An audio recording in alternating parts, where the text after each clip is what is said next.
First things first, congratulations on a great win. Give us an idea. I mean, I imagine it's kind of an adrenaline dump, but what's the feeling like right now? It hurts. I mean, I'm proud of myself. I made a couple mistakes in there, but I stuck to the game plan and used my jab and used footwork. Got hit with a couple leg kicks I didn't want to get hit with, more than a couple. But, you know, I'm growing and learning still, and I felt like I fought a good fight. Yeah, we certainly wouldn't expect you to be unscathed after a fight like that, but you did bring the crutches in. Do you think there's any serious injury? Is it just a little soreness? What's going on? I'm not really sure. It's pretty swollen. I can't bend it that well, but I got that, a couple stitches. I might have a crack in my left hand, but hey, this is fighting. I know you wanted to out-finesse him. It ended up being kind of a gut-check brawl in there. I mean, did you know that this was the type of fight ultimately that you were probably going to be in, despite saying that you wanted to out-finesse him? Yeah, I kind of over this past week, fight week, every day when I laid down in bed, I kind of thought about the possibilities this fight could take, and I knew I was going to have to dig down deep. I knew trouble would present itself, but I just stayed tough and believed in myself, and we got it done.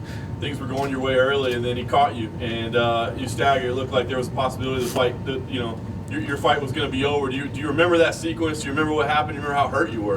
Yeah, I didn't see the shot. I don't know if he looped the shot or overhand. I think it hit me behind my left ear or somewhere on my left side, and I just didn't see it. So I backed myself up to the cage, which is something I don't want to do against a guy like that, especially when they hurt you. And he hit me with another elbow while I was on the cage. And I said I had enough of this. I circled out, started jabbing again. I felt like I got my wheels under me pretty quick. Back to the game plan, back to throwing jabs at the body and the head. Eye pokes stopped the fight a little bit. Can you kind of comment on that? And if you felt like you were at fault there, kind of what happened? At fault. What do you mean? I mean, well, he complained that one of it at the end after he had poked you a couple times. So I mean, there was back and forth. That was my pinky. Actually, I felt it go in his eye, but that was at the end of the round. I don't think it got in that bad. He kind of laughed it off. We talked a little bit about it. We were saying that wasn't as bad as yours, and he was laughing and stuff. But he poked me 2 times. I know it was an accident. I told him after, when they restarted the fight, I said, I know you're not dirty. And then, but we're fighting these gloves. They're open, so sometimes you run into stuff like that. It just felt like my eyelid was kind of flipped. I can still see. It just felt like something was weird. But hey, we kept fighting. But ultimately, you got the 4th round finish. I mean, it was his leg kick that opened it up. Right? His signature move. Did you know that counter was going to be there? I mean, was that something that you thought you could finish the fight with, was countering over that kick? Thiago Alves, before we walked out there, said when he gets too happy with that leg kick, let's plant and throw something down the middle. And that's what we did, but I took too many of them. There's no, even if that was the plan to sit down and take shots, I need to absorb them better or change my angle to where they're not flush and lifting my body off balance and stuff like that. I need to make some adjustments on my end. Honestly, this whole camp, I expected him to throw outside leg kicks. So I watched the Michael Johnson fight a few times, and he was switch kicking a lot. And he really didn't throw a whole lot inside on Michael Johnson. And that's what I expected. So it was just a different fight than I thought it was going to be when it comes to leg kicks. And last thing for me, I know you want the title shot next. Dana was here. I think he said that you're a contender for that shot, but maybe didn't commit to it when he was on the Fox show. Did you have a chance to talk to him at all, or talk to the matchmakers and get a sense of what they think? No, I haven't talked to anybody. So I'm not sure. I walked by Dana while he was doing an interview, but he might have been live on Fox or something. So I couldn't. When he saw me, I said, "It's time." But he couldn't say anything. He was doing an interview. I know you said you're having trouble with that right leg. Is the left one any different? Is it feeling? Left one's fine. Yeah. Yeah. Can you tell me, do you learn anything about yourself in the middle of a fight like that? I mean, just from the outside watching something like that, it's an incredible spectacle. Do you learn anything about yourself just going through that? It's such a crazy experience to dig down like that and then have back and forth and just bloodied up fight. I was just happy. My cardio felt really good. My leg, I was worried about another round and a half on that was kind of in the back of my head, but my muscle endurance, my cardio felt incredible, and but I already knew this about I knew that I can dig down and do this. Did you feel at all like you were battling the crowd? I mean, obviously Justin had a big contingency here. They were booing often during the eye pokes and the point taken away. Do you feel that during the fight? Do you hear that? Not at all. I kind of heard it on the walk out to the cage. They were booing me and yelling crazy stuff, But and I heard, they obviously cheered him and booed me when I walked out. But hey, like I said, hometowns, town homes, family reunions. I'll beat you anywhere. After the second eye poke and the doctor came out, what was discussed? Were you worried at all that They- They could stop it. Yeah, especially with the whole Eddie thing. Here I was again sitting in front of Herb Dean with the something going on. I was like, I know the word not to say. I can see. Even if I can't see, I can see. Or actually, Herb said, I'm gonna call the doctor, and I said, no. The first time, he said, I'm gonna call the doctor, and I said, no, don't do it. And I restarted the fight, and it was still blurry. And in the back of my head, I was like, what the hell are you doing? But I'm glad I won, man. What did the doctor say? Do you need the whole 5 minutes? Do you think you can see clear if we give you 5 minutes? I was like, just let's go. Let's just fight. How happy is your team with your striking? You seem to have the jabs in the boxing, but it's there right from the get-go. So obviously, it was a big point of focus in the fight camp. My camp was a lot of boxing. We added some extra days of boxing, extra footwork days. A lot of hard bag work just for muscle endurance, punching power. I boxed a lot. I boxed and wrestled this whole camp. And I think it paid off. I have a great boxing coach, Dia Davis, who's put a lot of time into me. And, I really appreciate everything he does, and he's the man. And we're still starting. I'm a better boxer than I showed tonight. I made a lot of mistakes, and I got to tighten some things up. He wouldn't say it, but their camp feels like that stoppage for the eye poke gave you a chance to rest and recover. Do you feel like that Don't start that. Do you feel like that played any factor at all? No. I mean, come on, man.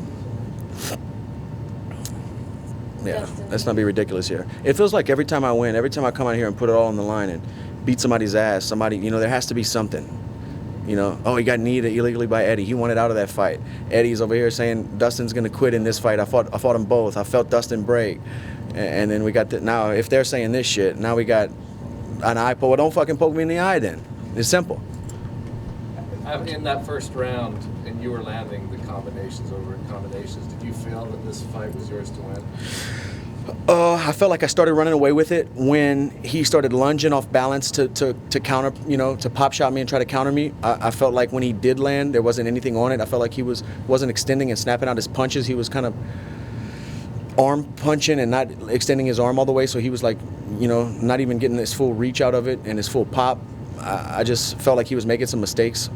And but also in the middle of the fight, I felt like I was standing in front of him a little bit too much when I would bite down and throw. So, yeah, after a few exchanges, I felt like, okay, I'm going to take this guy out. Were you surprised that his punches didn't feel as powerful? Besides that one I didn't see, he really didn't hurt me with any punches at all. I felt like he was a little slow. He's very flat-footed, but he puts everything on every punch, so, he stands real flat-footed. His knees against the fence and his elbow were better shots than a lot of the punches he threw. He kneed me in the thigh, he kneed me in the stomach one time that I felt. But yeah. In the lead up to this fight, you talked a lot about staying disciplined and how much you wanted to stay disciplined. In the past, you've allowed yourself to get sucked into those brawls. Are you proud of do you feel like you stayed disciplined throughout the fight?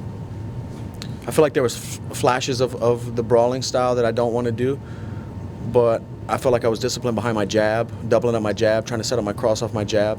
I threw a lot of looping shots, which I didn't want to do, but I was trying to go around his guard and get him behind the ear. I threw a lot of looping hooks that I wanted to try to aim for the ears, and because of that, I would throw a looping hook and then throw a looping left hand, just kind of brawling style, and I don't want to do that. I want to be a little bit cleaner.